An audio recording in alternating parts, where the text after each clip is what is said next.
Hello everyone, I am Vinayak and I welcome you all to the Bold Learners YouTube channel. So ಈಗ ಈ ಒಂದು ವಿಡಿಯೋದಲ್ಲಿ ನವೋದಯ ವಿದ್ಯಾಲಯ ಶಾಲೆಗಳ ಬಗ್ಗೆ ಒಂದಿಷ್ಟು ಮಾಹಿತಿಯನ್ನು ತಿಳಿದುಕೊಳ್ಳೋಣ.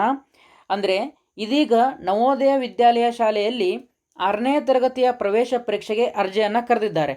ಓಕೆ, ಸೊ ಹಾಗಾದರೆ ಈ ಪ್ರವೇಶ ಪರೀಕ್ಷೆಗೆ ಯಾವ ವಿದ್ಯಾರ್ಥಿಗಳು ಅಪ್ಲಿಕೇಶನ್ ಹಾಕಲಿಕ್ಕೆ ಎಲಿಜಿಬಲ್ ಇರ್ತಾರೆ, ಆಮೇಲೆ ಅಪ್ಲಿಕೇಶನ್ ಹಾಕಲಿಕ್ಕೆ ಈ ಒಂದು ಕಡೆಯ ದಿನಾಂಕ ಯಾವುದು, ಆಮೇಲೆ ಎಕ್ಸಾಮ್ ಯಾವಾಗ ಇರುತ್ತೆ, ಓಕೆ, ಆಮೇಲೆ ಈ ಒಂದು ಶಾಲೆಗಳು CBSE ಶಾಲೆಗಳ ಅಥವಾ ಸ್ಟೇಟ್ ಸಿಲೆಬಸ್ ಶಾಲೆಗಳ, ಆಮೇಲೆ ನಮ್ಮ ಕರ್ನಾಟಕದಲ್ಲಿ ಒಟ್ಟಾರೆಯಾಗಿ ಎಷ್ಟು ಶಾಲೆಗಳಿದ್ದಾವೆ ಹಾಗೂ ಒಂದೊಂದು ಶಾಲೆಯಲ್ಲಿ ಎಷ್ಟು ವಿದ್ಯಾರ್ಥಿಗಳನ್ನು ದಾಖಲಾತಿ ಮಾಡ್ಕೊಳ್ತಾರೆ, ಆಮೇಲೆ ಅಪ್ಲಿಕೇಶನ್ ಹಾಕಲಿಕ್ಕೆ ಏನೆಲ್ಲ ಡಾಕ್ಯುಮೆಂಟ್ಗಳು ಬೇಕು, ಆಮೇಲೆ ಭಾಳ ಇಂಪಾರ್ಟೆಂಟ್ ಅಂದರೆ ರೂರಲ್ ಕ್ಯಾಟಗರಿ ಮತ್ತು ಅರ್ಬನ್ ಕ್ಯಾಟಗರಿಯನ್ನು ಡಿಸೈಡ್ ಮಾಡುವಂಥದ್ದು. ಓಕೆ, ಅಪ್ಲಿಕೇಶನ್ ಹಾಕುವಾಗ ಅದರ ಬಗ್ಗೆ ಈ ಒಂದು ವಿಡಿಯೋದಲ್ಲಿ ಸಂಪೂರ್ಣವಾದ ಮಾಹಿತಿಯನ್ನು ನೋಡೋಣ.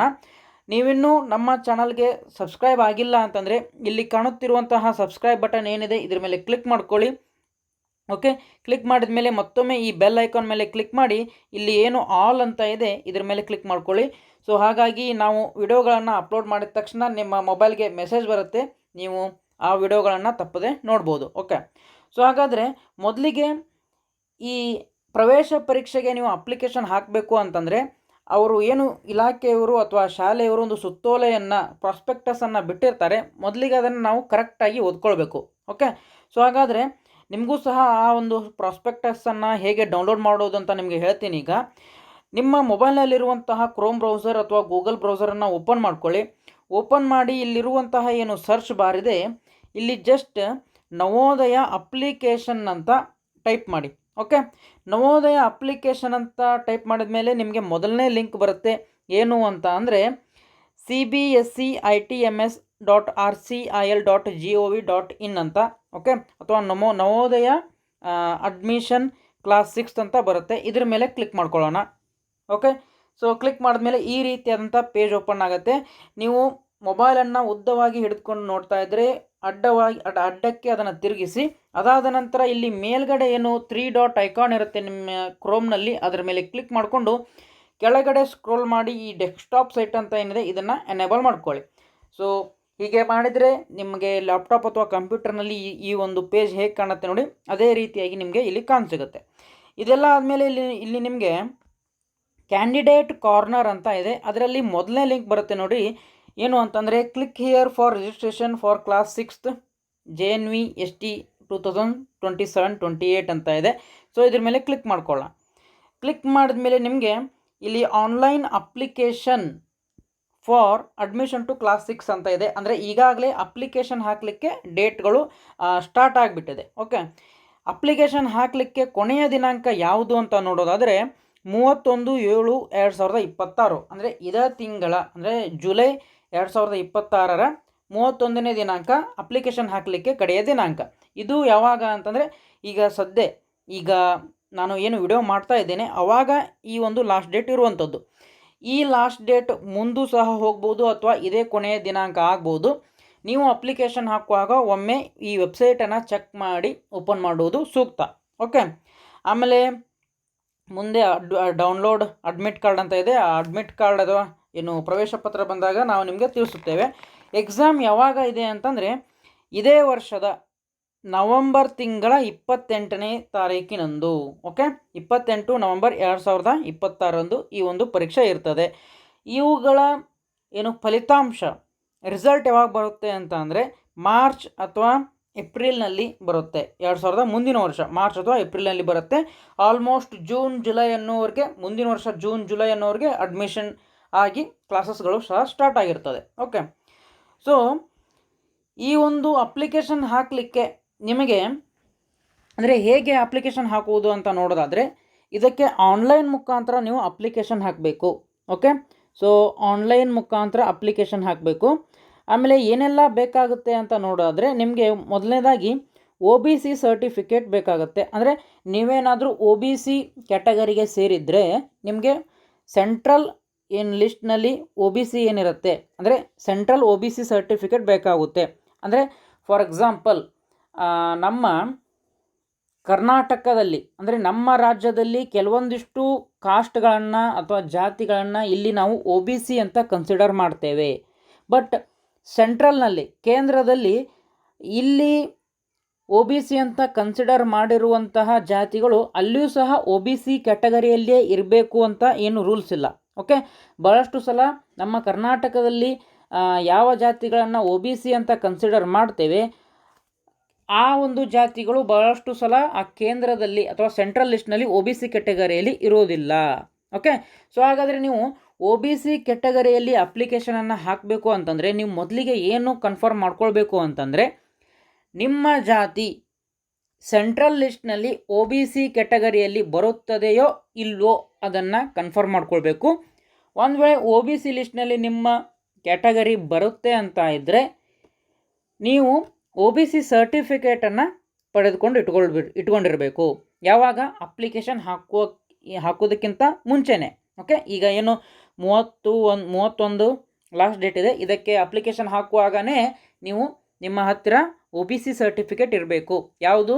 Central O B C certificate. ಇದನ್ನು ಎಲ್ಲಿ ಸಿಗುತ್ತೆ ಅಂತಂದರೆ ನಿಮಗೆ ನಾಡ ಕಚೇರಿ ಅಥವಾ ತಹಸೀಲ್ದಾರ್ ಕಚೇರಿಯಲ್ಲಿ ನಿಮಗೆ ಒ ಬಿ ಸಿ ಸರ್ಟಿಫಿಕೇಟ್ ಸಿಗುತ್ತೆ. ಅವರೇ ಹೇಳ್ತಾರೆ ನಿಮಗೆ ನಿಮ್ಮ ಜಾತಿ ಸೆಂಟ್ರಲ್ ಲಿಸ್ಟ್ನಲ್ಲಿ ಒ ಬಿ ಸಿ ಕೆಟಗರಿಯಲ್ಲಿ ಬರುತ್ತೋ ಇಲ್ವೋ ಅಂತ. ಇದನ್ನು ವೆರಿ ವೆರಿ ಇಂಪಾರ್ಟೆಂಟ್.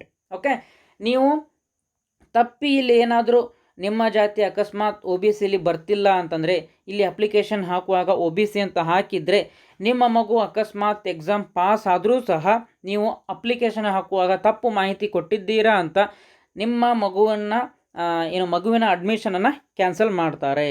ಓಕೆ, ಒಂದು ವೇಳೆ ನಿಮ್ಮ ಹತ್ತಿರ ಒ ಬಿ ಸಿ ಸರ್ಟಿಫಿಕೇಟ್ ಇಲ್ಲ ಅಂತಂದರೆ ನೀವು ಜನರಲ್ ಕ್ಯಾಟಗರಿಯಲ್ಲಿ ಅಪ್ಲಿಕೇಶನ್ ಹಾಕುವುದು ಸೂಕ್ತ.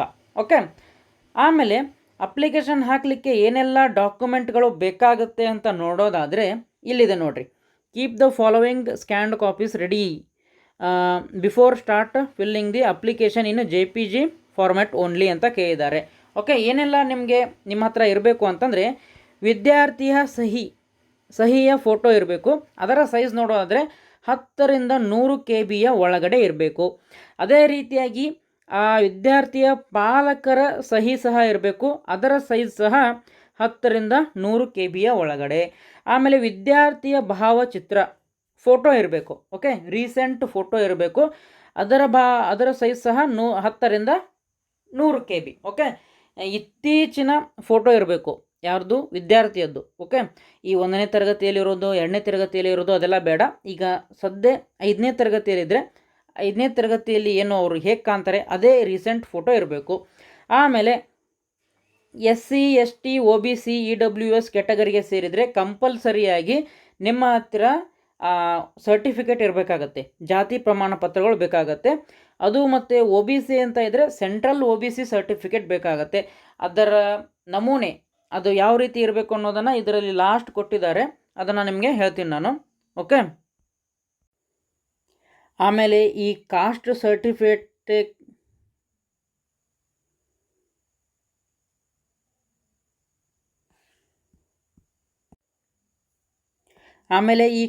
ಸರ್ಟಿಫಿಕೇಟ್ಗಳ ಸೈಜ್ ಎಷ್ಟು ಇರಬೇಕು ಅಂತಂದರೆ 50ರಿಂದ 300 KB ಒಳಗಡೆ ಇರಬೇಕು. ಈ ಮೇಲೆ ತಿಳಿಸಿದಂತಹ ಎಲ್ಲ ಡಾಕ್ಯುಮೆಂಟ್ಗಳನ್ನು ನೀವು ಸ್ಕ್ಯಾನ್ ಮಾಡಿ ಅಪ್ಲೋಡ್ ಮಾಡಬೇಕಾಗಿರುತ್ತೆ. ಸೊ ಅಪ್ಲೋಡ್ ಮಾಡುವಾಗ ಈ ಸೈಜ್ಗಳನ್ನು ಗಮನದಲ್ಲಿ ಇಟ್ಕೊಳ್ಬೇಕು. ಓಕೆ, ಹಾಗೆ ಮೇಲ್ಗಡೆ ಸ್ಕ್ರೋಲ್ ಮಾಡ್ತಾ ಹೋದರೆ ಇಲ್ಲಿ ನಿಮಗೆ ರೆಸಿಡೆನ್ಸ್ ಸರ್ಟಿಫಿಕೇಟ್ ಸಹ ಬೇಕಾಗುತ್ತೆ. ವಾಸಸ್ಥಳ ಪ್ರಮಾಣ ಪತ್ರ. ಓಕೆ, ವಾಸಸ್ಥಳ ಪ್ರಮಾಣ ಪತ್ರ ಪಾಲಕರದ್ದು ಬೇಕಾಗುತ್ತೆ, ವಿದ್ಯಾರ್ಥಿಯದ್ದು ಸಹ ಬೇಕಾಗುತ್ತೆ. ಓಕೆ, ಸೊ ನೆಕ್ಸ್ಟ್ ಏನು ಹೇಳಿದ್ದಾರೆ ಅಂತಂದರೆ for further details please read prospectus ಅಂತ ಹೇಳಿದ್ದಾರೆ. ಅಂದರೆ ಈ ಒಂದು ಸುತ್ತೋಲೆಯನ್ನು ಓದಿ ಅಂತ ಹೇಳಿದ್ದಾರೆ. ಓಕೆ, ಸೊ ಹಾಗಾದರೆ ಈ ಸುತ್ತೋಲೆಯಲ್ಲಿ ಇನ್ನೂ ಎಕ್ಸ್ಟ್ರಾ ಏನೇನೆಲ್ಲ ನಾವು ತಿಳ್ಕೊಳ್ಬೋದು ಅಂತಂದರೆ ಈ ಹಿಂದೆ ಹೇಳಿದೆ ನಿಮಗೆ ರೂರಲ್ ಕ್ಯಾಟಗರಿ ಆಮೇಲೆ ಅರ್ಬನ್ ಕ್ಯಾಟಗರಿ ಅಂತ, ಅದ್ರ ಬಗ್ಗೆ ಮಾಹಿತಿಯನ್ನು ತಿಳ್ಕೊಳ್ಬೋದು. ಆಮೇಲೆ ವಿದ್ಯಾರ್ಥಿ ಅಪ್ಲಿಕೇಶನ್ ಹಾಕಬೇಕು ಅಂತಂದರೆ ಆ ವಿದ್ಯಾರ್ಥಿಗೆ ಏನೇನೆಲ್ಲ ಎಲಿಜಿಬಿಲಿಟಿ ಇರಬೇಕು, ಯಾವ ತರಗತಿಯ ವಿದ್ಯಾರ್ಥಿಗಳು ಈ ಒಂದು ಪರೀಕ್ಷೆಯನ್ನು ಬರಿಬೋದು, ಅದೆಲ್ಲ ಇದೆ. ಓಕೆ, ಸೊ ಹಾಗಾದರೆ ಪ್ರಾಸ್ಪೆಕ್ಟಸನ್ನು ಹೇಗೆ ನೀವು ಡೌನ್ಲೋಡ್ ಮಾಡ್ಕೊಳ್ಬೋದು ಅಂತಂದರೆ ಇಲ್ಲಿ 5ನೇ ಪಾಯಿಂಟ್ನಲ್ಲಿ ಪ್ರಾಸ್ಪೆಕ್ಟಸ್ ಅಂತ ಇದೆ. ಸೊ ಈ ಒಂದು ಪ್ರಾಸ್ಪೆಕ್ಟಸ್ ಅಂತ ಏನಿದೆ ಇದರ ಮೇಲೆ ಕ್ಲಿಕ್ ಮಾಡಿದ ತಕ್ಷಣ ನಿಮಗೆ ಒಂದು PDF ಡೌನ್ಲೋಡ್ ಆಗುತ್ತೆ. ಯಾವ ರೀತಿ ಇರುತ್ತೆ ಅಂತಂದರೆ ಈ ರೀತಿ ನಿಮಗೆ ಈ ಒಂದು PDF ಕಾಣಸಿಗುತ್ತೆ. ಓಕೆ, ಇದರಲ್ಲಿ ನೋಡ್ಬೋದು ಈ ಹಿಂದೆ ಹೇಳಿದ ಹಾಗೆ ಈ ಒಂದು ಅಪ್ಲಿಕೇಶನ್ ಹಾಕಲಿಕ್ಕೆ ಕೊನೆಯ ದಿನಾಂಕ 31/7/2026 ಇದೆ. ಇದು ಈಗ ಈ ವಿಡಿಯೋ ಮಾಡುವಾಗ ಇರುವಂತಹ ಕಡೆಯ ದಿನಾಂಕ. ಈ ಒಂದು ದಿನಾಂಕ ಮುಂದೆ ಸಹ ಹೋಗ್ಬೋದು ಅಥವಾ ಇದೇ ಸಹ ಕೊನೆಯ ದಿನಾಂಕ ಆಗ್ಬೋದು. ನೀವು ಯಾವಾಗ ಅಪ್ಲಿಕೇಶನ್ ಹಾಕ್ತಿರ್ತೀರಾ ಆವಾಗ ಒಮ್ಮೆ ನೀವು ಈ ಒಂದು ವೆಬ್ಸೈಟನ್ನು ಓಪನ್ ಮಾಡಿ ನೋಡಿ. ಆದರೆ ಡೇಟ್ ಆಫ್ ಎಕ್ಸಾಮ್ ಮಾತ್ರ ಫಿಕ್ಸ್ ಇರುತ್ತೆ 28/11/2026. ಹಾಗೆ ಮೇಲ್ಗಡೆ ಸ್ಕ್ರೋಲ್ ಮಾಡ್ತಾ ಹೋದರೆ ನಿಮಗೆ ಇಲ್ಲಿ ಈ ಒಂದು ನವೋದಯ ವಿದ್ಯಾಲಯ ಶಾಲೆಗಳು ನಮ್ಮ ಭಾರತದ 27 ರಾಜ್ಯಗಳು ಹಾಗೂ 8 ಕೇಂದ್ರಾಡಳಿತ ಪ್ರದೇಶದಲ್ಲಿ ಇದ್ದಾವೆ. ಇವು ಕೋ ಎಜುಕೇಷನಲ್ ರೆಸಿಡೆನ್ಷಿಯಲ್ ಸ್ಕೂಲ್ಸ್. ಅಂದರೆ ಕೋ ಎಜುಕೇಷನಲ್ ಅಂತಂದರೆ ಗಂಡು ಮಕ್ಕಳು ಮತ್ತು ಹೆಣ್ಣು ಮಕ್ಕಳು ಇಬ್ಬರೂ ಸಹ ಜೊತೆಯಾಗಿ ಕಲಿಯುವುದು ಅಥವಾ ಒಂದೇ ಕ್ಲಾಸ್ನಲ್ಲಿ ಕೂತು ಕಲಿಯುವುದು ಅಂತ ಆಗುತ್ತೆ. ಆಮೇಲೆ ಇವು ವಸತಿ ಶಾಲೆಗಳು. ಓಕೆ, ಅಂದರೆ ಹಾಸ್ಟೆಲ್ ಇರುವಂತಹ ಶಾಲೆಗಳು. ಓಕೆ, ಆಮೇಲೆ ಈ ಒಂದು ಜವಾಹರ ನವೋದಯ ವಿದ್ಯಾಲಯ ಶಾಲೆಗಳಿಗೆ ಅಡ್ಮಿಷನ್ ನೀವು ತೆಗೆದುಕೊಳ್ಬೇಕು ಅಂತಂದರೆ ಅದನ್ನು ಡೈರೆಕ್ಟಾಗಿ ಅಡ್ಮಿಷನ್ ಮಾಡ್ಕೊಳ್ಳೋದಿಲ್ಲ. ಇದಕ್ಕೆ ಒಂದು ಟೆಸ್ಟ್ ಇರುತ್ತೆ, ಸೆಲೆಕ್ಷನ್ ಟೆಸ್ಟ್. ಆ ಟೆಸ್ಟ್ನಲ್ಲಿ ಪಾಸ್ ಆದವರು ಅಥವಾ ಸೆಲೆಕ್ಟ್ ಆದವ್ರನ್ನ ಮಾತ್ರ ದಾಖಲಾತಿ ಮಾಡ್ಕೊಳ್ತಾರೆ. ಓಕೆ, ಅಂದರೆ ಈ ಒಂದು ಪರೀಕ್ಷೆಯನ್ನು ಯಾರು ಬರಿಬೋದು ಅಂತ ಅಂದರೆ ಈಗ ಸದ್ಯಕ್ಕೆ 2026 ಓಕೆ 2026ರಲ್ಲಿ ಪ್ರಸ್ತುತವಾಗಿ 5ನೇ ತರಗತಿ ಯಾರು ಓದ್ತಾ ಇರ್ತಾರೆ ಮಕ್ಕಳು, ಅವರು ಈ ಎಕ್ಸಾಮನ್ನು ಬರೆದು ಮುಂದಿನ ವರ್ಷ 6ನೇ ತರಗತಿಗೆ ಅಡ್ಮಿಷನ್ ಮಾಡಿಸ್ಕೊಳ್ಳುವಂಥದ್ದು. ಓಕೆ, ಅಂದರೆ ಯಾರೆಲ್ಲ ವಿದ್ಯಾರ್ಥಿಗಳು ಈಗ 5ನೇ ತರಗತಿ ಇದ್ದೀರಾ ಅವರು ಎಕ್ಸಾಮ್ ಬರೀಬೇಕು. ಸೆಲೆಕ್ಟ್ ಆದರೆ 6ನೇ ತರಗತಿಗೆ ನವೋದಯ ವಿದ್ಯಾಲಯ ಶಾಲೆಗಳಿಗೆ ಅಡ್ಮಿಷನ್ ಮಾಡಿಸಿಕೊಳ್ಳುವಂಥದ್ದು.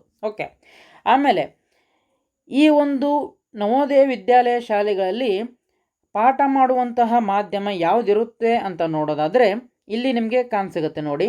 ಏನು ಅಂತ ಅಂದರೆ the medium of instruction in JNVs is the mother tongue or regional language up to class 8 ಅಂತ ಹೇಳಿದ್ದಾರೆ. ಅಂದರೆ 8ನೇ ತರಗತಿವರೆಗೂ ವಿದ್ಯಾರ್ಥಿಗಳ ಮಾತೃಭಾಷೆ ಏನಿರುತ್ತೆ ಅದರಲ್ಲಿನೇ ಅವರಿಗೆ ಪಾಠ ಮಾಡ್ತಾರೆ. And thereafter English for mathematics and science ಅಂತ ಹೇಳಿದ್ದಾರೆ. ಅಂದರೆ ಗಣಿತ ಮತ್ತು ವಿಜ್ಞಾನವನ್ನು ಆ ನಂತರ ಅಂದರೆ 8ನೇ ತರಗತಿ ಆದ ನಂತರ ಗಣಿತ ಮತ್ತು ವಿಜ್ಞಾನವನ್ನು ಇಂಗ್ಲೀಷ್ ಮಾಧ್ಯಮದಲ್ಲಿ ಬೋಧನೆ ಮಾಡ್ತಾರೆ. ಹಾಗೆ ಸೋಷಿಯಲ್ ಸೈನ್ಸ್ ಸಮಾಜ ವಿಜ್ಞಾನ ಈ ಒಂದು ಭಾಷೆಯನ್ನು ಅಥವಾ ಸಬ್ಜೆಕ್ಟನ್ನು ವಿಷಯವನ್ನು ಹಿಂದಿ ಭಾಷೆಯಲ್ಲಿ ಅವರಿಗೆ ಬೋಧನೆಯನ್ನು ಮಾಡುವಂಥದ್ದು. ಓಕೆ, ಆಮೇಲೆ ಈ ಒಂದು ಶಾಲೆಗಳು ಸ್ಟೇಟ್ ಸಿಲೆಬಸ್ಸ ಅಥವಾ CBSE ಸಿಲೆಬಸ್ಸ ಅಂತ ನೋಡೋದಾದರೆ ಈ ಶಾಲೆಗಳು CBSE ಮಾಧ್ಯಮದ ಶಾಲೆಗಳು ಆಗಿರ್ತವೆ. ಓಕೆ, ಅಂದರೆ ಪಠ್ಯಕ್ರಮ CBSE ಪಠ್ಯಕ್ರಮ ಆಗಿರುತ್ತೆ.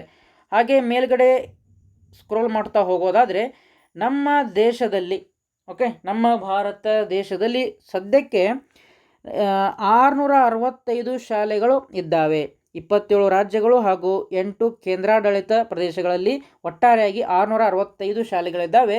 ಹಾಗಾದರೆ ನಮ್ಮ ಕರ್ನಾಟಕದಲ್ಲಿ ಎಷ್ಟಿದ್ದಾವೆ ಅಂತ ನೋಡಿದ್ರೆ ಒಟ್ಟಾರೆಯಾಗಿ 31 ಶಾಲೆಗಳು ಕರ್ನಾಟಕದಲ್ಲಿ ಇರುವಂಥದ್ದು. ಓಕೆ, ಹಾಗಾದರೆ ಪ್ರತಿಯೊಂದು ಶಾಲೆಯಲ್ಲಿ ಎಷ್ಟು ವಿದ್ಯಾರ್ಥಿಗಳನ್ನು ದಾಖಲಾತಿ ಮಾಡ್ಕೊಳ್ತಾರೆ ಅಂತಂದರೆ 80 ವಿದ್ಯಾರ್ಥಿಗಳನ್ನು ಪ್ರತಿಯೊಂದು ಶಾಲೆಯಲ್ಲಿ ದಾಖಲಾತಿ ಮಾಡ್ಕೊಳ್ತಾರೆ. ಓಕೆ, ಹಾಗೆ ಮೇಲ್ಗಡೆ ಸ್ಕ್ರೋಲ್ ಮಾಡ್ತಾ ಹೋದರೆ ನಿಮಗೆ ಇಲ್ಲಿ ಎಕ್ಸಾಮ್ ಡೇಟ್ ಕೊಟ್ಟಿದ್ದಾರೆ 28 ನವೆಂಬರ್ 2026 ಅಂತ. ಆಮೇಲೆ ಲಾಸ್ಟ್ ಡೇಟ್ ಸಹ ಕೊಟ್ಟಿದ್ದಾರೆ ಅಪ್ಲಿಕೇಶನ್ ಹಾಕಲಿಕ್ಕೆ ನೀವು ಯಾವುದೇ ರೀತಿಯಾದಂಥ ಆಫ್ಲೈನ್ ಅಂದರೆ ಡೈರೆಕ್ಟಾಗಿ ಶಾಲೆಗೆ ಹೋಗಿ ಅಪ್ಲಿಕೇಶನ್ ಕೊಡಬೇಕಾ, ಫಾರ್ಮ್ ತುಂಬಿ ಅಲ್ಲ, ನೀವು ಆನ್ಲೈನ್ ಮುಖಾಂತರ ಅಪ್ಲಿಕೇಶನ್ ಹಾಕಬೇಕು. ಓಕೆ, ಆಮೇಲೆ ಆನ್ಲೈನ್ ಮುಖಾಂತರ ಅಪ್ಲಿಕೇಶನ್ ಹಾಕಲಿಕ್ಕೆ ಯಾವುದೇ ರೀತಿಯಾದಂತಹ ಫೀಸ್ ಇರೋದಿಲ್ಲ, ಫ್ರೀ ಆಫ್ ಕಾಸ್ಟ್ ಅಂತ. ಓಕೆ, ಅಂದರೆ ನೀವೇನಾದರೂ ನಿಮ್ಮ ಮನೆಯಲ್ಲಿನೇ ಅಪ್ಲಿಕೇಶನ್ ಹಾಕ್ತೀರಾ ಅಂತ ಅಂದರೆ ಯಾವುದೇ ರೀತಿಯಾದಂತಹ ಫೀ ತುಂಬೋದು ಬೇಕಾಗಿಲ್ಲ. ಒಂದು ವೇಳೆ ನೀವೇನಾದರೂ ಕಂಪ್ಯೂಟರ್ ಶಾಪ್ ಅಥವಾ ಸೈಬರ್ ಕೆಫೆಗೆ ಓಕೆ ಕಂಪ್ಯೂಟರ್ ಅಂಗಡಿಗೆ ಹೋಗಿ ನೀವು ಅಪ್ಲಿಕೇಶನ್ ಹಾಕ್ತೀರಾ ಅಂತಂದರೆ ಆ ಕಂಪ್ಯೂಟರ್ ಅಂಗಡಿಯವರು ಎಷ್ಟು ಫೀಸ್ ತೊಗೊತಾರೆ ಅಷ್ಟೇ. ಓಕೆ, ಆದರೆ ನವೋದಯ ವಿದ್ಯಾಲಯ ಸಮಿತಿಯವರು ಅಪ್ಲಿಕೇಶನ್ ಹಾಕಲಿಕ್ಕೆ ಯಾವುದೇ ಒಂದು ಫೀಸನ್ನು ಇಟ್ಟಿಲ್ಲ, ಫ್ರೀ ಆಫ್ ಕಾಸ್ಟ್ ಇರುತ್ತೆ. ಸೊ ಹಾಗಾಗಿ ಎಲ್ಲ ವಿದ್ಯಾರ್ಥಿಗಳು ಸಹ ಅಪ್ಲಿಕೇಶನ್ ಹಾಕಿ ಅಂತ ನಾವು ಸಜೆಸ್ಟ್ ಮಾಡ್ತೇವೆ. ಓಕೆ, ಅದರ ವೆಬ್ಸೈಟ್ ಸಹ ಕೊಟ್ಟಿದ್ದಾರೆ. ಮುಂದಿನ ವಿಡಿಯೋಗಳಲ್ಲಿ ನಾವು ಯಾವ ರೀತಿ ಅಪ್ಲಿಕೇಶನ್ ಹಾಕಬೇಕು ಅದನ್ನು ಸಹ ಹೇಳ್ತೇನೆ. ಓಕೆ, ಆಮೇಲೆ ಏನೆಲ್ಲ ಡಾಕ್ಯುಮೆಂಟ್ಗಳು ಬೇಕು ಅದನ್ನೆಲ್ಲ ಕೊಟ್ಟಿದ್ದಾರೆ, ಈಗಾಗಲೇ ಹಿಂದೆ ನಾನು ಹೇಳಿದ್ದೇನೆ. ಓಕೆ, ನಾವು ಏನೇನೆಲ್ಲ ಡಾಕ್ಯುಮೆಂಟ್ ಬೇಕು ಅಂತ ಹೇಳ್ತೇವೆ ನೋಡಿ, ಅದನ್ನು ನೋಟ್ ಮಾಡ್ತಾ ಹೋಗಿ. ಓಕೆ, ಈ ಹಿಂದೆ ನಾವು ಈ ಒಂದು ಅಪಾರ್ ಐ ಡಿ ಮತ್ತು ಪೆನ್ ನಂಬರ್ ದಾಖಲಾತಿಗಳನ್ನ ಹೇಳಿರಲಿಲ್ಲ. ಸೊ ಇಲ್ಲಿ ಕೊಟ್ಟಿದ್ದಾರೆ ಅದನ್ನು. ಈ ಒಂದು ಅಪಾರ್ ಐ ಡಿ ಮತ್ತು ಪೆನ್ ನಂಬರನ್ನು ನೀವು ಈಗ ಏನು ಮಗು 5ನೇ ತರಗತಿ ಓದ್ತಾ ಇದೆ ಆ ಶಾಲೆಯ ಮುಖ್ಯಸ್ಥರನ್ನು ಕೇಳಿದರೆ ನಿಮಗೆ ಈ ಒಂದು ಅಪಾರ್ ಐ ಡಿ ಹಾಗೂ ಪೆನ್ ನಂಬರ್ ಸಿಗುತ್ತೆ. ಓಕೆ, ಆಮೇಲೆ ಅಪ್ಲಿಕೇಶನ ನೀವು ಮೊಬೈಲಲ್ಲಿ ಆದರೂ ಹಾಕ್ಬೋದು, ಕಂಪ್ಯೂಟ್ರಲ್ಲಿ ಹಾಕ್ಬೋದು, ಲ್ಯಾಪ್ಟಾಪಲ್ಲಿ ಹಾಕ್ಬೋದು, ಅಥವಾ ಟ್ಯಾಬ್ಗಳಲ್ಲಿ ಸಹ ಹಾಕ್ಬೋದು, ಫ್ರೀ ಆಫ್ ಕಾಸ್ಟ್. ಓಕೆ, ಆಮೇಲೆ ನಿಮಗೆ ಏನಾದರೂ ಅಪ್ಲಿಕೇಶನ್ ಹಾಕುವಾಗ ತೊಂದರೆ ಉಂಟಾದಲ್ಲಿ ಅಥವಾ ಏನಾದರೂ ಡೌಟ್ಗಳಿದ್ದಲ್ಲಿ, ಓಕೆ, ಎಲ್ಲ ಜವಾಹರ ನವೋದಯ ವಿದ್ಯಾಲಯ ಶಾಲೆಗಳಲ್ಲಿ ಒಂದು ಹೆಲ್ಪ್ ಡೆಸ್ಕ್ ಅಂತ ಓಪನ್ ಮಾಡಿದ್ದಾರೆ. ಅಂದರೆ ಏನಾದರೂ ಡೌಟ್ ಬಂದರೆ ನೀವು ಅಲ್ಲಿ ಹೋಗಿ ಕೇಳ್ಬೋದು. ಅಥವಾ ನಿಮ್ಮ ಅಪ್ಲಿಕೇಶನ್ ಹಾಕಲಿಕ್ಕೆ ಏನೆಲ್ಲ ದಾಖಲಾತಿಗಳು ಬೇಕು ಅವುಗಳನ್ನೆಲ್ಲ ನೀವು ಆ ಶಾಲೆಗೆ, ನವೋದಯ ವಿದ್ಯಾಲಯ ಶಾಲೆಯಲ್ಲಿರುವಂಥ ಹೆಲ್ಪ್ ಡೆಸ್ಕ್ ಅಂತ ಏನಿದೆ, ಸಹಾಯವಾಣಿ ಅಥವಾ ಸಹಾಯಕರು, ಅವರಿಗೆ ಹೋಗಿ ಕೊಟ್ಟರೆ ಅವರೇ ನಿಮಗೆ ಫ್ರೀ ಆಫ್ ಕಾಸ್ಟ್ ಆಗಿ ಅಪ್ಲಿಕೇಶನನ್ನು ಹಾಕಿ ಕೊಡ್ತಾರೆ. ಓಕೆ, ಆಮೇಲೆ ವೆರಿ ವೆರಿ ಇಂಪಾರ್ಟೆಂಟ್ ಏನು ಅಂತಂದರೆ mobile phone with valid active mobile number ಅಂತ. ಓಕೆ, ಅಂದರೆ ಅರ್ಜಿಯನ್ನು ಸಲ್ಲಿಸಬೇಕು ಅಂತಂದರೆ ನಿಮಗೆ ಒಂದು ಆ್ಯಕ್ಟಿವ್ ಮೊಬೈಲ್ ನಂಬರ್ ಇರಬೇಕು. ಯಾಕೆ ಅಂತಂದರೆ ಆ ಒಂದು ಮೊಬೈಲ್ ಫೋನ್ಗೆ ಆಗಾಗ OTPಗಳು ಬರ್ತಾ ಇರುತ್ತೆ. ಮುಂದೆ ನೀವು ಪ್ರವೇಶ ಪತ್ರ, ಹಾಲ್ ಟಿಕೆಟನ್ನು ಡೌನ್ಲೋಡ್ ಮಾಡ್ಕೊಳ್ಳುವಾಗೂ OTP ಬೇಕು, ಲಾಗಿನ್ ಆಗಬೇಕಂದ್ರೂ OTP ಬೇಕು. ಸೊ ಹಾಗಾಗಿ ಆ್ಯಕ್ಟಿವ್ ಆಗಿರುವಂತಹ ಮೊಬೈಲ್ ನಂಬರನ್ನು ಅವ್ರಿಗೆ ಕೊಡಬೇಕು. ಓಕೆ, ಆ ನಂತರ the selection of candidate is district specific and he or she can apply only for the district where she is reading at the time of class 5 ಅಂತ ಹೇಳಿದ್ದಾರೆ. ಓಕೆ, ಅಂದರೆ ಈಗ ನಮ್ಮ ದೇಶದ ಎಲ್ಲ ರಾಜ್ಯಗಳಲ್ಲಿ ಏನಿದ್ದಾವೆ ಶಾಲೆಗಳಿದ್ದಾವೆ. ಹಾಗೆ ನಮ್ಮ ಕರ್ನಾಟಕದಲ್ಲಿ 31 ಶಾಲೆಗಳಿದ್ದಾವೆ ಅಂತ ಹೇಳಿದೆ. ಅಂದರೆ ಪ್ರತಿಯೊಂದು ಜಿಲ್ಲೆಯಲ್ಲಿ, ಪ್ರತಿಯೊಂದು ಡಿಸ್ಟ್ರಿಕ್ನಲ್ಲಿ ಒಂದೊಂದು ಶಾಲೆಗಳು ಇರ್ತವೆ. ಓಕೆ, ಸೊ ಹಾಗಾದರೆ ನೀವು ಯಾವ ಜಿಲ್ಲೆಯಲ್ಲಿ ಇರುವಂತಹ ಶಾಲೆಗೆ ಅಪ್ಲಿಕೇಶನ್ ಹಾಕಬೇಕು ಅಂತ ಯೋಚನೆ ಬರುತ್ತೆ, ಹೌದಾ? ಅಂದರೆ ನೀವು ಯಾವ ಬೇಕಾದ ನಿಮಗೆ ಮನಸ್ಸಿಗೆ ಬಂದಂತಹ ಶಾಲೆಗೆ ಅಪ್ಲಿಕೇಶನ್ ಹಾಕ್ಬೋದಾ, ಅಥವಾ ಅದಕ್ಕೆ ಏನಾದರೂ ರೂಲ್ಸ್ ಇದ್ದಾವೆ ಅಂತ ನೋಡೋದಾದರೆ ರೂಲ್ಸ್ ಇದ್ದಾವೆ. ಏನು ಅಂತಂದರೆ ಈಗ ಮಗು ಪ್ರಸ್ತುತವಾಗಿ 5ನೇ ತರಗತಿಯನ್ನು ಯಾವ ಶಾಲೆಯಲ್ಲಿ ಕಲಿತಿರುತ್ತೋ ಆ ಶಾಲೆ ಯಾವ ಜಿಲ್ಲೆಯಲ್ಲಿ ಇರುತ್ತೋ ಅದೇ ಜಿಲ್ಲೆಯಲ್ಲಿ ಇರುವಂತಹ ನವೋದಯ ಶಾಲೆಗೆ ನೀವು ಅಪ್ಲಿಕೇಶನ್ ಹಾಕಬೇಕು. ಫಾರ್ ಎಕ್ಸಾಂಪಲ್, ಈಗ ವಿದ್ಯಾರ್ಥಿ 5ನೇ ತರಗತಿಯನ್ನು ಬೆಳಗಾವಿ ಜಿಲ್ಲೆಯಲ್ಲಿ ಇರುವಂತಹ ಶಾಲೆಯಲ್ಲಿ ಅಧ್ಯಯನ ಮಾಡ್ತಾ ಇದ್ದರೆ ನೀವು ಈ ಬೆಳಗಾವಿ ಜಿಲ್ಲೆಯಲ್ಲಿ ಇರುವಂತಹ ನವೋದಯ ವಿದ್ಯಾಲಯ ಶಾಲೆಗೇ ಅಪ್ಲಿಕೇಶನ್ ಹಾಕಬೇಕು. ಓಕೆ, ಒಂದು ವೇಳೆ ನೀವು ಈಗ ಸದ್ಯಕ್ಕೆ 5ನೇ ತರಗತಿಯನ್ನು ಬೆಳಗಾವಿಯಲ್ಲಿ ಇರುವಂತಹ ಶಾಲೆಯಲ್ಲಿ ಕಲಿತಾ ಇದ್ದರೆ ನೀವು ಧಾರವಾಡ ಜಿಲ್ಲೆಯಲ್ಲಿ ಇರುವಂತಹ ನವೋದಯ ಶಾಲೆಗೆ ಅಪ್ಲಿಕೇಶನ್ ಹಾಕ್ಬೋದಾ ಅಂತ ಕೇಳಿದರೆ ನನ್ನ ಆನ್ಸರ್ ನೋ. ಬಟ್ ಇದಕ್ಕೂ ಸಹ ಒಂದಿಷ್ಟು ಕಂಡೀಷನ್ ಇದ್ದಾವೆ. ಓಕೆ, ಅಂದರೆ ನೀವು ಆ ಕಂಡೀಷನ್ ಏನು ಅನ್ನೋದನ್ನು ಈ ಮುಂದೆ ಹೇಳ್ತಾ ಹೋಗ್ತೀನಿ ನಾನು. ಅಂದರೆ ಓಕೆ, ಯೂಶ್ವಲಿ 5ನೇ ತರಗತಿ ಯಾವ ಶಾಲೆಯಲ್ಲಿ ಕಲಿತಿರುತ್ತೆ ಅದೇ ಜಿಲ್ಲೆಯಲ್ಲಿ ಹಾಕಬೇಕು. ಬಟ್ ನೀವೇನಾದರೂ ಡಿಸ್ಟ್ರಿಕ್ಕನ್ನು ಚೇಂಜ್ ಮಾಡಬೇಕು, ಜಿಲ್ಲೆಯನ್ನು ಚೇಂಜ್ ಮಾಡಬೇಕು ಅಂದರೆ ಕೆಲವೊಂದಿಷ್ಟು ಕಂಡೀಷನ್ ಇದೆ.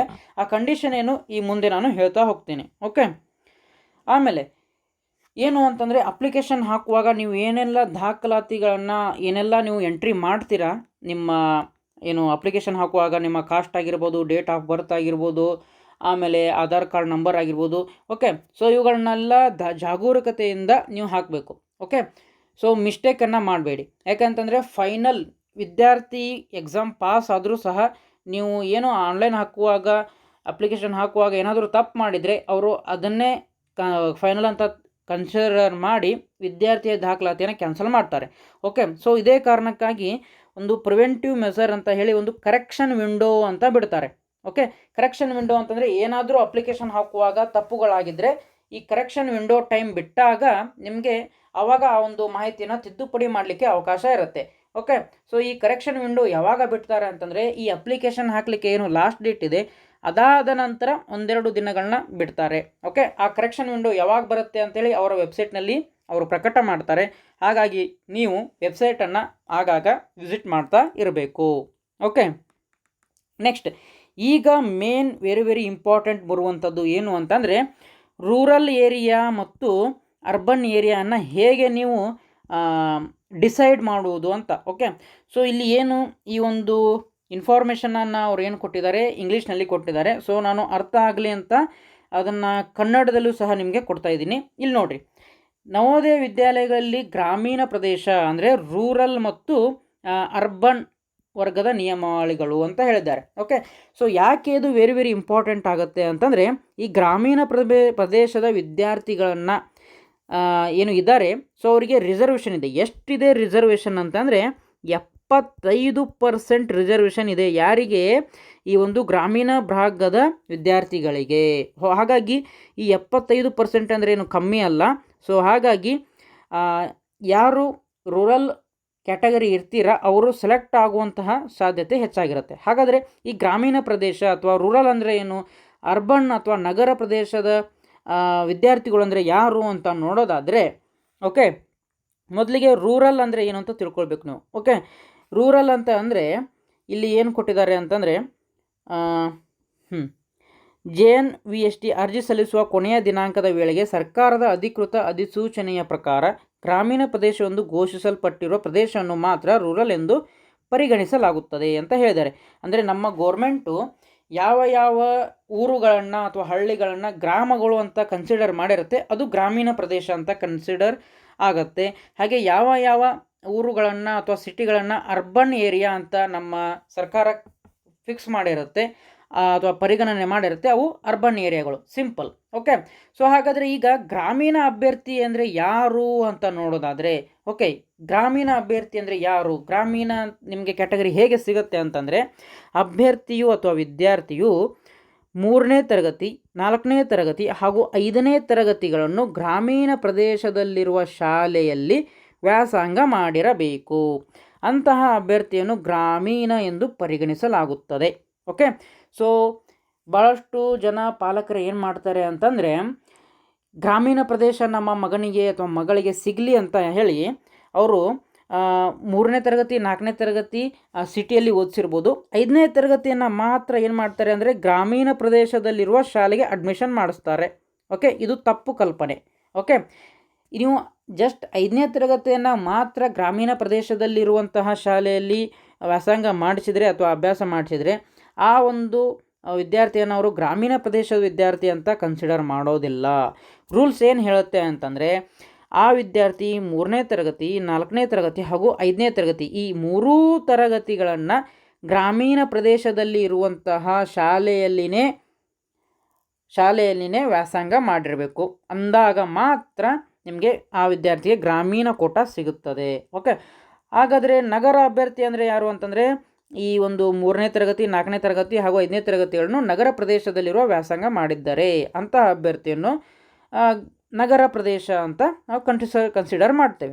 ಇನ್ನೂ ಒಂದು ಡೌಟ್ ಬರುತ್ತೆ, ಏನು ಅಂತಂದರೆ ಒಂದು ವೇಳೆ ವಿದ್ಯಾರ್ಥಿ 3ನೇ ತರಗತಿ 4ನೇ ತರಗತಿ ಈ ಎರಡೂಗಳನ್ನು ಏನು ಮಾಡಿರ್ತಾನೆ ಸಿಟಿಯಲ್ಲಿ ಕಲ್ತಿದ್ದಾನೆ ಅಂತ ಅಂದ್ಕೊಳ್ಳಿ, ಅಥವಾ ನಗರ ಪ್ರದೇಶದಲ್ಲಿರುವ ಶಾಲೆಯಲ್ಲಿ ಕಲ್ತಿದ್ದಾನೆ ಹಾಗೂ 5ನೇ ತರಗತಿಯನ್ನು ಗ್ರಾಮೀಣ ಪ್ರದೇಶದಲ್ಲಿ ಇರುವಂತಹ ಶಾಲೆಗೆ ಕಲ್ತಿದ್ದಾನೆ ಅಂತಂದರೆ ಇವಾಗ ಯಾವ ರೀತಿ ಕನ್ಸಿಡರ್ ಮಾಡ್ತಾರೆ, ಗ್ರಾಮೀಣ ಅಂತನೋ ಅಥವಾ ಏನು ರೂರಲ್ ಅಂತಾನ, ಅಲ್ಲ ಗ್ರಾಮೀಣ ಅಂತಾನೋ ಅಥವಾ ನಗರ ಅಂತಾನ ನೀವು ಕೇಳೋದಾದರೆ ನಗರ ಅಂತ ಕನ್ಸಿಡರ್ ಮಾಡ್ತಾರೆ. ಯಾಕೆ ಅಂತಂದರೆ ಈಗಾಗಲೇ ಅವರು 3ನೇ ತರಗತಿ ಮತ್ತು 4ನೇ ತರಗತಿಯನ್ನು ಆಲ್ರೆಡಿ ಸಿಟಿಯಲ್ಲಿ ಕಲ್ತಿದ್ದಾರೆ. ಸೊ ಹಾಗಾಗಿ ಅವರನ್ನು ನಗರ ಪ್ರದೇಶದ ವಿದ್ಯಾರ್ಥಿ ಅಂತ ಕನ್ಸಿಡರ್ ಮಾಡ್ತಾರೆ. ಓಕೆ, ಹೋಗಲಿ, 3ನೇ ತರಗತಿ 4ನೇ ತರಗತಿ 2 ವರ್ಷ ಆಯಿತು, ಇದು ಹೋಗಲಿ. ಏನು ಅಂತಂದರೆ ಈ ಯಾವುದಾದ್ರೂ ವರ್ಷಗಳಲ್ಲಿ ಅಂದರೆ 3ನೇ ತರಗತಿಯಲ್ಲಿ ಅಥವಾ 4ನೇ ತರಗತಿಯಲ್ಲಿ ಅಥವಾ 5ನೇ ತರಗತಿಯಲ್ಲಿ ಈ 3 ವರ್ಷಗಳಲ್ಲಿ ಯಾವುದಾದ್ರೂ ಒಂದೇ ಒಂದು ದಿನವನ್ನು ನಗರ ಪ್ರದೇಶದಲ್ಲಿ ಇರುವಂತಹ ಶಾಲೆಯಲ್ಲಿ ಆ ಮಗು ಕಲಿತಿದ್ರೆ, ಎಷ್ಟು ಹೇಳಿ, ಒಂದೇ ದಿನ ಆದರೂ ಸಹ ಆ ನಗರ ಪ್ರದೇಶದಲ್ಲಿ ಇರುವಂತಹ ಶಾಲೆಯಲ್ಲಿ ಕಲಿತಿದ್ರೆ ಅದನ್ನು ಸಹ ಆ ಒಂದು ನವೋದಯ ವಿದ್ಯಾಲಯ ಸಮಿತಿಯವರು ನಗರ ಪ್ರದೇಶದ ವಿದ್ಯಾರ್ಥಿ ಅಂತ ಕನ್ಸಿಡರ್ ಮಾಡ್ತಾರೆ. ಓಕೆ, ಜಸ್ಟ್ ಒಂದೇ ಒಂದಿನ ಕಲ್ತಿದ್ರು ಸಹ ಅವನು ನಗರ ಪ್ರದೇಶ ವಿದ್ಯಾರ್ಥಿನೇ ಅಂತ ಕನ್ಸಿಡರ್ ಮಾಡ್ತಾರೆ. ಓಕೆ, ಆ ನಂತರ ಇನ್ನೊಂದು ವೆರಿ ವೆರಿ ಇಂಪಾರ್ಟೆಂಟ್ ಅಂದರೆ ರೂರಲ್ ಅಥವಾ ಅರ್ಬನ್ನು ಯಾವ ಆಧಾರದ ಮೇಲೆ ನಿರ್ಧರಿಸಲಾಗುತ್ತದೆ ಅಂತ ಕೇಳಿದ್ದಾರೆ. ವಿದ್ಯಾರ್ಥಿಯ ಮನೆಯ ವಿಳಾಸ, ಪೋಷಕರ ನಿವಾಸ ಅಥವಾ ಜಾತಿ ಪ್ರಮಾಣ ಪತ್ರವನ್ನು ಆಧರಿಸಿ ಅಲ್ಲ. ಅಂದರೆ ಫಾರ್ ಎಕ್ಸಾಂಪಲ್, ಈಗ ಅವರ ಜಾತಿ ಪ್ರಮಾಣ ಪತ್ರ ಅಥವಾ ನಿವಾಸ ಪ್ರಮಾಣ ಪತ್ರ, ಒಂದು ವೇಳೆ ವಿದ್ಯಾರ್ಥಿ ಏನಾದರೂ ವಿದ್ಯಾರ್ಥಿಯ ಮನೆಯ ವಿಳಾಸ ಅಥವಾ ಏನು ಮನೆಯ ವಿಳಾಸ ಅಥವಾ ಏನು ಡೊಮೆಸಿಲ್ ಸರ್ಟಿಫಿಕೇಟ್ ಅಥವಾ ರೆಸಿಡೆನ್ಸಿಯಲ್ ಸರ್ಟಿಫಿಕೇಟ್, ಅಂದರೆ ಒಂದು ವೇಳೆ ವಿದ್ಯಾರ್ಥಿಯ ಮನೆಯ ನಿವಾಸ ನಗರದಲ್ಲಿ ಇದ್ದರೆ ಅವರನ್ನ ನಗರ ಪ್ರದೇಶದ ವಿದ್ಯಾರ್ಥಿ ಅಂತ ಕನ್ಸಿಡರ್ ಮಾಡ್ತಾರಾ? ಇಲ್ಲ. ಇಲ್ಲಿ ಏನು ಕನ್ಸಿಡರ್ ಮಾಡ್ತಾ ಅಂತಂದರೆ ಆ ವಿದ್ಯಾರ್ಥಿಯ ಶಾಲೆ ಎಲ್ಲಿದೆ ಅದನ್ನು ಮಾತ್ರ ನೋಡ್ತಾರೆ ಅವರು, ವಿದ್ಯಾರ್ಥಿಯ ಮನೆ ಎಲ್ಲಿದೆ ಅದನ್ನು ನೋಡೋದಿಲ್ಲ. ಸೊ ಹಾಗಾಗಿ ವಿದ್ಯಾರ್ಥಿಯ ಶಾಲೆ ಮಾತ್ರ ಗ್ರಾಮೀಣದಲ್ಲಿರಬೇಕು.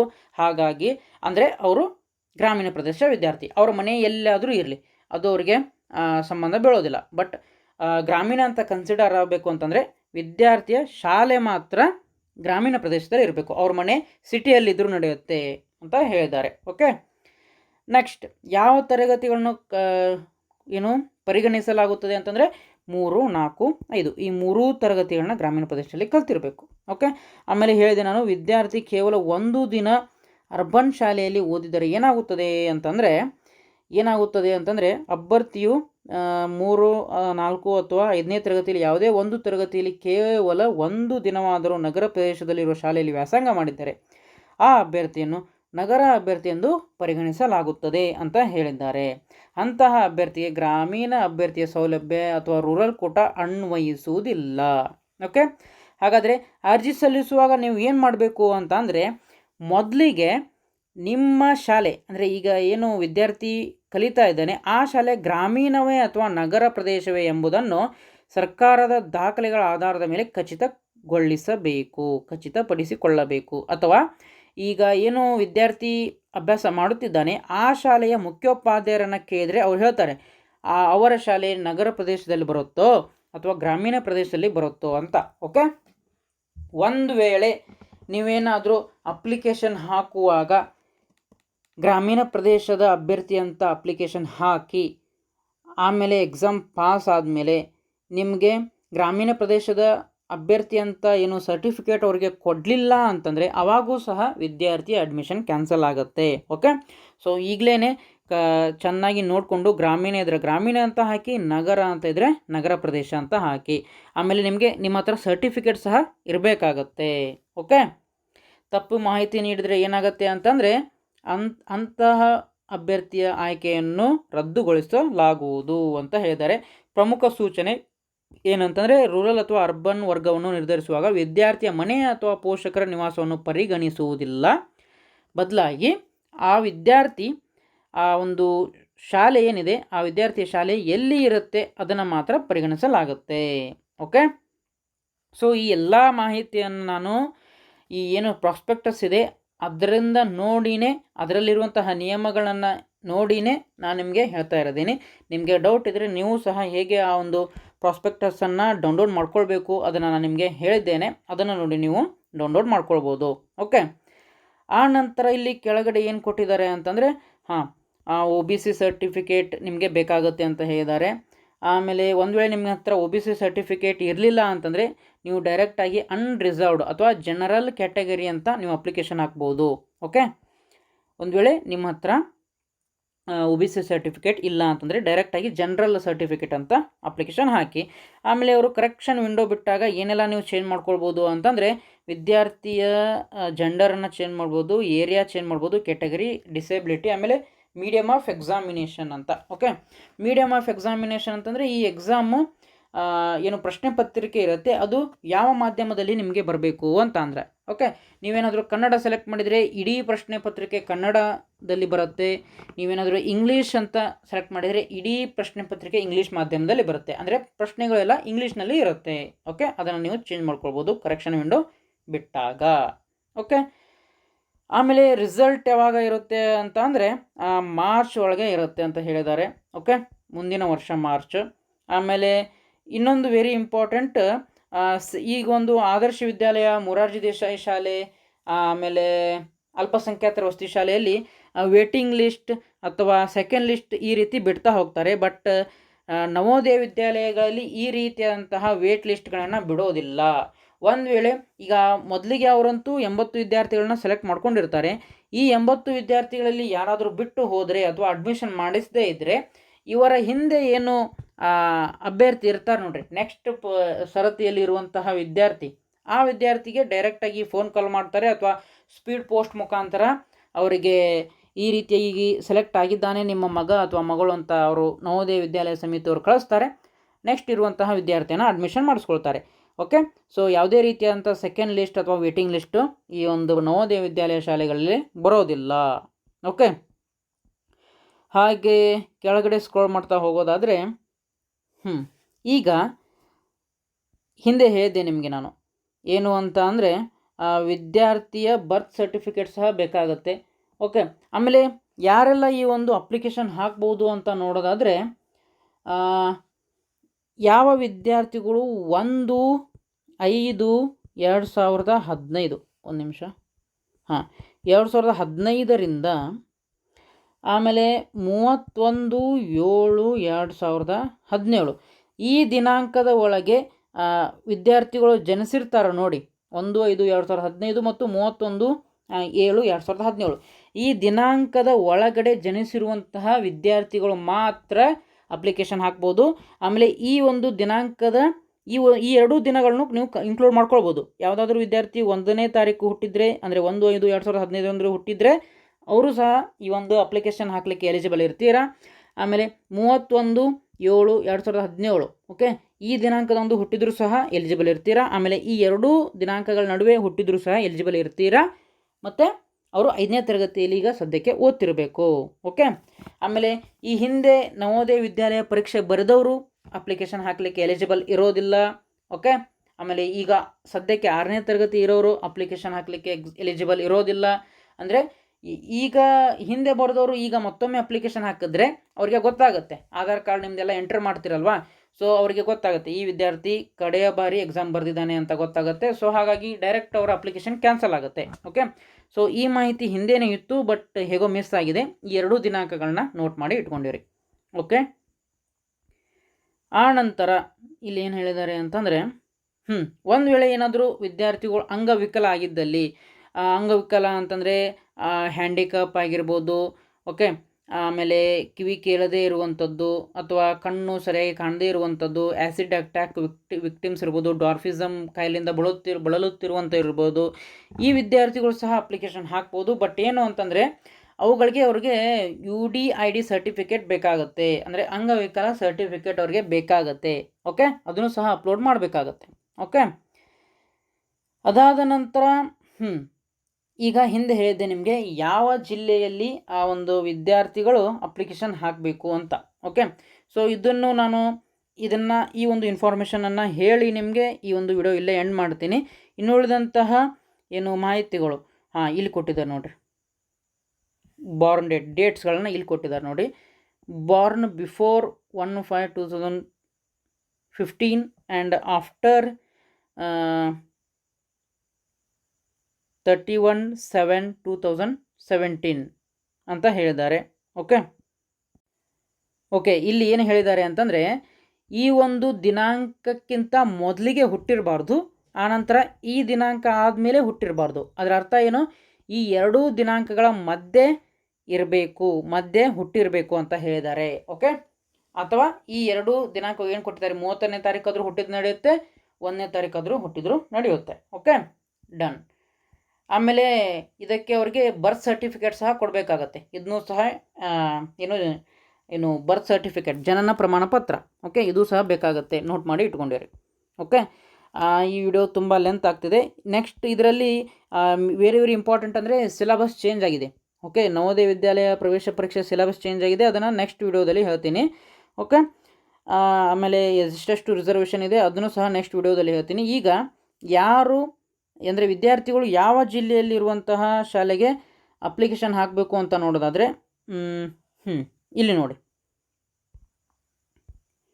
ಓಕೆ, ನೋಡಿ, ಈ ಒಂದು ಪ್ರವೇಶ ಪರೀಕ್ಷೆ ಏನಿರುತ್ತೆ ಇದು ಜಿಲ್ಲಾ ಆಧಾರಿತವಾಗಿರುತ್ತದೆ ಅಂತ ಹೇಳಿದ್ದಾರೆ. ಓಕೆ, ಅಂದರೆ ಡಿಸ್ಟ್ರಿಕ್ಟ್ ಸ್ಪೆಸಿಫಿಕ್. ಅಂದರೆ ಈಗ ಬೆಳಗಾವಿ ಜಿಲ್ಲೆಯಲ್ಲಿ ಏನು ವಿದ್ಯಾರ್ಥಿಗಳು ಎಕ್ಸಾಮನ್ನು ಬರೆದಿರ್ತೀರ ಅವರಿಗೆ ಕಾಂಪಿಟೇಷನ್ ಯಾರು ಅಂತಂದರೆ ಬೆಳಗಾವಿ ಜಿಲ್ಲೆಯಲ್ಲಿ ಯಾರು ಬೇರೆ ವಿದ್ಯಾರ್ಥಿಗಳು ಎಕ್ಸಾಮ್ ಬರೆದಿರ್ತಾರೋ ಅವ್ರು ಮಾತ್ರ. ಓಕೆ, ಅದನ್ನೇ ಅವರು ಡಿಸ್ಟ್ರಿಕ್ಟ್ ಸ್ಪೆಸಿಫಿಕ್ ಅಂತ ಹೇಳ್ತಿದ್ದಾರೆ. ಆಮೇಲೆ ಏನು ಹೇಳ್ತಿದ್ದಾರೆ ಅಂದರೆ ಸಾಮಾನ್ಯವಾಗಿ ಅಭ್ಯರ್ಥಿಯು ಶಾಶ್ವತ ನಿವಾಸಿಯಾಗಿರುವ ಜಿಲ್ಲೆಯಲ್ಲಿರುವ JNVಗೆ ಮಾತ್ರ ಅರ್ಜಿ ಸಲ್ಲಿಸಲು ಅರ್ಹನಾಗಿರುತ್ತಾನೆ ಅಂತ ಹೇಳಿದ್ದಾರೆ. ಓಕೆ, ಆಮೇಲೆ ಅದೇ ಸಮಯದಲ್ಲಿ ಆ ಜಿಲ್ಲೆಯಲ್ಲಿ 5ನೇ ತರಗತಿ ಓದುತ್ತಿರಬೇಕು. ಅಂದರೆ ಫಾರ್ ಎಕ್ಸಾಂಪಲ್ ಆ ವಿದ್ಯಾರ್ಥಿಯ ಶಾಶ್ವತ ನಿವಾಸಿ ಅಂದರೆ ಅವರ ವಿದ್ಯಾರ್ಥಿಯ ಸ್ವಂತ ಜಿಲ್ಲೆ ಏನಾದರೂ ಬೆಳಗಾವಿ ಆಗಿದ್ದರೆ ಅದೇ ಜಿಲ್ಲೆಯಲ್ಲಿ ಆ ವಿದ್ಯಾರ್ಥಿ ಈಗ ಪ್ರಸ್ತುತವಾಗಿ 5ನೇ ತರಗತಿಯನ್ನು ಓದ್ತಿರಬೇಕು. ಓಕೆ, 5ನೇ ತರಗತಿಯನ್ನು ಅದೇ ಜಿಲ್ಲೆಯಲ್ಲಿ ಓದ್ತಿರಬೇಕು. ಓಕೆ, ಇದರಲ್ಲಿ ಬರೀ ಅವರು 5ನೇ ತರಗತಿ ಮಾತ್ರ ಓದ್ತಿರಬೇಕು ಅಂತ ಹೇಳಿದ್ದಾರೆ. 3ನೇ ತರಗತಿ ಬೇರೆ ಜಿಲ್ಲೆಯಲ್ಲಿ ಓದಿದರೂ ನಡೆಯುತ್ತೆ, 4ನೇ ತರಗತಿ ಬೇರೆ ಜಿಲ್ಲೆಯಲ್ಲಿ ಓದಿದರೂ ನಡೆಯುತ್ತೆ. ಬಟ್ ಅವರಿಗೆ 5ನೇ ತರಗತಿ ಮಾತ್ರ ಯಾವ ಜಿಲ್ಲೆಯಲ್ಲಿ ಓದ್ತಿರಬೇಕು ಅಂದರೆ ಅವರ ಸ್ವಂತ ಜಿಲ್ಲೆಯಲ್ಲಿ ಮಾತ್ರ ಓದ್ತಿರಬೇಕು.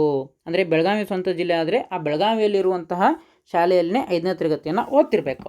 ಓಕೆ, ಆ ನಂತರ ಆದರೆ ಅಭ್ಯರ್ಥಿಯು ಒಂದು ಜಿಲ್ಲೆಯ ಶಾಶ್ವತ ನಿವಾಸಿಯಾಗಿದ್ದು ಬೇರೆ ಅಥವಾ ಪಕ್ಕದ ಜಿಲ್ಲೆಯ ಮಾನ್ಯತೆ ಪಡೆದ ಶಾಲೆಯಲ್ಲಿ 5ನೇ ತರಗತಿ ಓದುತ್ತಿದ್ದರೂ ಕೆಳಗಿನ ಷರತ್ತುಗಳನ್ನು ಪೂರೈಸಿದರೆ ತಮ್ಮ ಶಾಶ್ವತ ನಿವಾಸ ಜಿಲ್ಲೆಯ JNVಗೆ ಮಾತ್ರ ಅರ್ಜಿ ಸಲ್ಲಿಸಲು ಅರ್ಹರಾಗಿರ್ತಾರೆ. ಅಂದರೆ ಫಾರ್ ಎಕ್ಸಾಂಪಲ್ ಈಗ ಬೆಳಗಾವಿಯಲ್ಲಿ ಆ ಒಂದು ವಿದ್ಯಾರ್ಥಿಯ ಸ್ವಂತ ಜಿಲ್ಲೆ ಆಗಿರುತ್ತೆ. ಓಕೆ, ಆಮೇಲೆ ಬೆಳಗಾವಿಯಲ್ಲಿ ಅವರ ಸ್ವಂತ ಜಿಲ್ಲೆ ಆಗಿರುತ್ತೆ. ಬಟ್ ಈಗ ಸದ್ಯಕ್ಕೆ ಆ ಒಂದು ವಿದ್ಯಾರ್ಥಿ 5ನೇ ತರಗತಿಯನ್ನು ಧಾರವಾಡ ಜಿಲ್ಲೆಯಲ್ಲಿ ಇರುವಂತಹ ಶಾಲೆಯಲ್ಲಿ ಅಭ್ಯಾಸ ಮಾಡ್ತಿರ್ತಾನೆ ಅಂತ ಅಂದ್ಕೊಳ್ರಿ. ಬಟ್ ಈಗ ಅವರಿಗೆ ಧಾರವಾಡದಲ್ಲಿ ಅಪ್ಲಿಕೇಶನ್ ಹಾಕಲಿಕ್ಕೆ ಅಂದರೆ ಧಾರವಾಡ ಜಿಲ್ಲೆಯಲ್ಲಿರುವಂತಹ ಶಾಲೆಗೆ ಅಪ್ಲಿಕೇಶನ್ ಹಾಕಲಿಕ್ಕೆ ಅವಕಾಶ ಇಲ್ಲ. ಯಾಕೆಂದರೆ ಆ ವಿದ್ಯಾರ್ಥಿಯ ಸ್ವಂತ ಜಿಲ್ಲೆ ಯಾವುದಾಗಿದೆ? ಬೆಳಗಾವಿ ಆಗಿದೆ. ಓಕೆ, ಸೊ ಈ ರೀತಿಯಾಗಿದ್ದಾಗ ನೋ ಡೌಟ್ ಅವನಿಗೆ ಧಾರವಾಡದಲ್ಲಂತೂ ಅಪ್ಲಿಕೇಶನ್ ಹಾಕಲಿಕ್ಕೆ ಸಾಧ್ಯನೇ ಇಲ್ಲ. ಬಟ್ ಅವನು ಬೆಳಗಾವಿಯಲ್ಲಿ ಹಾಕಬೇಕು ಅಂತಂದರೆ ಕೆಲವೊಂದಿಷ್ಟು ಏನು ಷರತ್ತುಗಳಿದ್ದಾವೆ. ಆ ಷರತ್ತು ಏನು ಅಂತ ಅಂದರೆ ಇಲ್ಲಿ ನೋಡಿ ಏನಂತಂದರೆ ಅಭ್ಯರ್ಥಿ ಓದುತ್ತಿರುವ ಶಾಲೆಯು ಅಭ್ಯರ್ಥಿಯ ನಿಜವಾದ ನಿವಾಸದಿಂದ ಗರಿಷ್ಠ 10 ಕಿಲೋಮೀಟರ್ ರೇಡಿಯಲ್ ಒಳಗಿರಬೇಕು ಅಂತ ಇದ್ದಾರೆ. ಓಕೆ, ಅಂದರೆ ವಿದ್ಯಾರ್ಥಿಯ ಸ್ವಂತ ಜಿಲ್ಲೆ ಈಗ ಬೆಳಗಾವಿ. ಓಕೆ, ಒಂದು ನಿಮಿಷ. ವಿದ್ಯಾರ್ಥಿಯ ಸ್ವಂತ ಜಿಲ್ಲೆ ಈಗ ಬೆಳಗಾವಿ ಅಂತ ಅಂದ್ಕೊಳ್ಳೋಣ. ಓಕೆ, ಬಟ್ ವಿದ್ಯಾರ್ಥಿ ಈಗ 5ನೇ ತರಗತಿಯನ್ನು ಓದುತ್ತಿರುವಂತಹ ಜಿಲ್ಲೆ ಧಾರವಾಡ ಅಂತ ಅಂದ್ಕೊಳ್ಳೋಣ. ಹೀಗಿದ್ದಾಗ ಅವನಿಗೆ ಧಾರವಾಡ ಜಿಲ್ಲೆಯಲ್ಲಿರುವಂತಹ ನವೋದಯ ವಿದ್ಯಾಶಾಲೆಗೆ ಅಡ್ಮಿಷನ್ ಅಥವಾ ಅಪ್ಲಿಕೇಶನ್ ಹಾಕಲಿಕ್ಕೆ ಬರೋದಿಲ್ಲ. ಅವನು ಬೆಳಗಾವಿ ಜಿಲ್ಲೆಯಲ್ಲಿರುವಂತಹ ನವೋದಯ ವಿದ್ಯಾಲಯ ಶಾಲೆಗೇ ಅಪ್ಲಿಕೇಶನ್ ಹಾಕಬೇಕು. ಬಟ್ ಒಂದು ಕಂಡೀಷನ್ ಏನು, ಯಾವಾಗ ಅವನು ಅಪ್ಲಿಕೇಶನ್ ಹಾಕ್ಬೋದು ಅಂತಂದರೆ ಆ ವಿದ್ಯಾರ್ಥಿ 5ನೇ ತರಗತಿ ಏನು ಶಾಲೆ ಓದ್ತಿರ್ತಾನೆ ನೋಡಿ, ಅವನು 10 ಕಿಲೋಮೀಟರ್ ರೇಡಿಯಲ್ ದೂರದಲ್ಲಿನೇ ಇರಬೇಕು. ಅಂದರೆ ಫಾರ್ ಎಕ್ಸಾಂಪಲ್ ಈಗ ಇದು ಬೆಳಗಾವಿ ಜಿಲ್ಲೆಯ ಗಡಿ ಅಂತ ಅಂದ್ಕೊಳ್ಳೋಣ. ಓಕೆ, ಸೊ ಇದು ಬೆಳಗಾವಿ ಜಿಲ್ಲೆಯ ಗಡಿ ಅಂತ ಅಂದ್ಕೊಳ್ಳೋಣ. ಇಲ್ಲಿಂದ 10 ಕಿಲೋಮೀಟರ್ ದೂರದ ಒಳಗಡೆನೇ ಆ ಒಂದು ಶಾಲೆ ಇರಬೇಕು. 10 ಕಿಲೋಮೀಟರ್ ದೂರದ ಒಳಗಡೆನೇ ಶಾಲೆ ಇರಬೇಕು. ಆ ಶಾಲೆ ಧಾರವಾಡ ಜಿಲ್ಲೆಯಲ್ಲಿ ಇದ್ದರೂ ಸಹ ನಡೆಯುತ್ತೆ. ಓಕೆ, ಕ್ಲಿಯರ್ ಆಯಿತು ಅಂತ ಅಂದ್ಕೊಂಡಿದ್ದೀನಿ. ಓಕೆ, ಆ ಶಾಲೆ 10 ಕಿಲೋಮೀಟರ್ ಒಂದು ರೇಡಿಯಲ್ ದೂರದಲ್ಲಿನೇ ಇರಬೇಕು. ಓಕೆ, ಇದು ಬೆಳಗಾವಿ ಏನು ಗಡಿ ಆಗಿದ್ದರೆ ಆ ಗಡಿಯಿಂದ 10 ಕಿಲೋಮೀಟ್ರ್ ಒಳಗಡೆನೇ ಆ ಒಂದು ಶಾಲೆ ಇರಬೇಕು. ಆ ಶಾಲೆ ಧಾರವಾಡ ಜಿಲ್ಲೆಯಲ್ಲಿ ಇದ್ದರೂ ಸಹ ನಡೆಯುತ್ತೆ. ಆವಾಗ ಆ ವಿದ್ಯಾರ್ಥಿ ಧಾರವಾಡದಲ್ಲಿ ಅಪ್ಲಿಕೇಶನ್ ಹಾಕಲಿಕ್ಕೆ ಬರೋದಿಲ್ಲ, ಅವನು ಬೆಳಗಾವಿಯಲ್ಲಿನೇ ಅಪ್ಲಿಕೇಶನ್ ಹಾಕಬೇಕು. ಕಂಡೀಷನ್ ಏನು ಅಂತಂದರೆ ಆ ಒಂದು ಗಡಿಯಿಂದ 10 ಕಿಲೋಮೀಟ್ರ್ ಒಳಗೆ, ಅಂದರೆ ಬೆಳಗಾವಿ ಗಡಿಯಿಂದ 10 ಕಿಲೋಮೀಟ್ರ್ ಒಳಗೆ ಆ ಒಂದು ಶಾಲೆ ಇರಬೇಕು. 5ನೇ ತರಗತಿ ಓದುತ್ತಿರುವಂಥ ಶಾಲೆ ಇರಬೇಕು. ಇದು ಕಂಡೀಷನ್. ಇದನ್ನು ಇನ್ನು ಯಾವಾಗ ಅವರು ಪರಿಶೀಲನೆ ಮಾಡ್ತಾರೆ ಅಂತಂದರೆ ಎಲ್ಲ ಎಕ್ಸಾಮ್ ಪಾಸಾಗಿ ಸೆಲೆಕ್ಟ್ ಆದಮೇಲೆ ನವೋದಯ ವಿದ್ಯಾಲಯ ಶಾಲೆಯವರು ಪರಿಶೀಲನೆ ಮಾಡ್ತಾರೆ. ಏನು ಅಂತಂದರೆ ಈ ಒಂದು 10 ಕಿಲೋಮೀಟರ್ ರೇಡಿಯಸ್ ಒಳಗಡೆ ಆ ಒಂದು ಶಾಲೆ ಇದೇನೋ ಇಲ್ಲೋ ಅಂತ ಅವರು ಕನ್ಫರ್ಮ್ ಮಾಡ್ಕೊಳ್ತಾರೆ. 10 ಕಿಲೋಮೀಟ್ರ್ ಒಳಗಡೆ ಇದ್ದರೆ ಮಾತ್ರ ಅಡ್ಮಿಷನ್ ಆಗತ್ತೆ, ಅಥವಾ 20 ಕಿಲೋಮೀಟ್ರ್ ಈ ರೀತಿಯಾಗಿ ಬಂದರೆ ಅಡ್ಮಿಷನ್ ಆಗೋದಿಲ್ಲ. ಓಕೆ, ನೆಕ್ಸ್ಟ್ ಮತ್ತೆ ಏನು ಹೇಳಿದ್ದಾರೆ ಅಂತಂದರೆ ನಿವಾಸ ಸ್ಥಳ ಮತ್ತು 5ನೇ ತರಗತಿ ಶಾಲೆಯ ನಡುವಿನ 10 ಕಿಲೋಮೀಟರ್ ರೇಡಿಯಲ್ ದೂರವನ್ನು ನವೋದಯ ವಿದ್ಯಾಲಯ ಸಮಿತಿಯ ಸಂಬಂಧಪಟ್ಟ ಅಧಿಕಾರಿಗಳು ಪರಿಶೀಲಿಸಿ ಅಧಿಕೃತವಾಗಿ ದೃಢೀಕರಿಸುತ್ತಾರೆ. Okay, done. ನೆಕ್ಸ್ಟ್ ಏನು ಹೇಳಿದ್ದಾರೆ, ಅಭ್ಯರ್ಥಿಯು 2026-27ನೇ ಶೈಕ್ಷಣಿಕ ವರ್ಷದಲ್ಲಿ ತನ್ನ ಶಾಶ್ವತ ನಿವಾಸ ಜಿಲ್ಲೆಯಲ್ಲಿರುವ ಸರ್ಕಾರಿ ಅಥವಾ ಸರ್ಕಾರದ ಮಾನ್ಯತೆ ಪಡೆದ ಶಾಲೆಯಲ್ಲಿ ಅಥವಾ ಮೇಲಿನ 4.1a ನಿಯಮದಂತೆ 10 ಕಿಲೋಮೀಟರ್ ವ್ಯಾಪ್ತಿಯ ಪಕ್ಕದ ಜಿಲ್ಲೆಯ ಶಾಲೆಯಲ್ಲಿ 5ನೇ ತರಗತಿ ಓದುತ್ತಿರಬೇಕು. ಅಂದರೆ ಶಾಲೆಗಳು ಏನಿರುತ್ತೆ ನೋಡ್ರಿ, ಅವೆಲ್ಲ ಸರ್ಕಾರದಿಂದ ಮಾನ್ಯತೆ ಪಡೆದಿರಬೇಕು. ಓಕೆ, ವಿದ್ಯಾರ್ಥಿ ಓದುತ್ತಿರುವಂಥ ಶಾಲೆಗಳು ಸರ್ಕಾರದಿಂದ ಮಾನ್ಯತೆ ಪಡೆದಿರಬೇಕು. ಓಕೆ, ಆವಾಗ ಮಾತ್ರ ನಿಮಗೆ ಅಡ್ಮಿಷನ್ ಸಿಗುತ್ತೆ.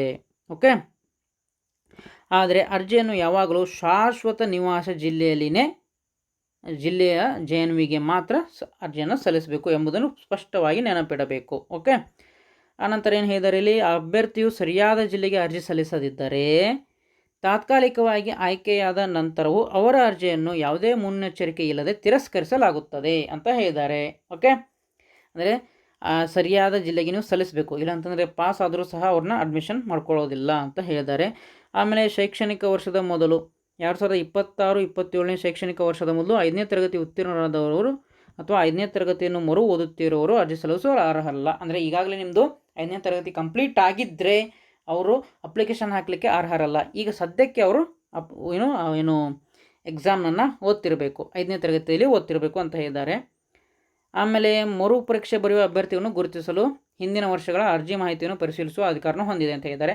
ಅಂದರೆ ರಿಪೀಟರ್ಸ್ ಹಿಂದೆ ಒಂದು ಸಲ ಬರೆದವರು ಮತ್ತೆ ಈ ಒಂದು ಎಕ್ಸಾಮನ್ನು ಬರಲಿಕ್ಕೆ ಅರ್ಹರಲ್ಲ ಅಂತ ಹೇಳಿದ್ದಾರೆ. ಓಕೆ, ಸೊ ಇದಿಷ್ಟು ಈ ಒಂದು ನವೋದಯ ವಿದ್ಯಾಲಯ ಶಾಲೆಗಳ ಬಗ್ಗೆ ಮಾಹಿತಿಯಾಗಿತ್ತು. ಇನ್ನೂ ಬಹಳಷ್ಟು ಮಾಹಿತಿ ಹೇಳೋದು ಉಳಿದಿದೆ. ಓಕೆ, ನಾನು ತುಂಬ ಡೀಟೇಲಾಗಿ ಹೇಳ್ತಾ ಇದ್ದೀನಿ, ಯಾಕಂದರೆ ಯಾವುದೇ ರೀತಿಯಂಥ ಕನ್ಫ್ಯೂಷನ್ ಇರಬಾರ್ದು ಅಂತ.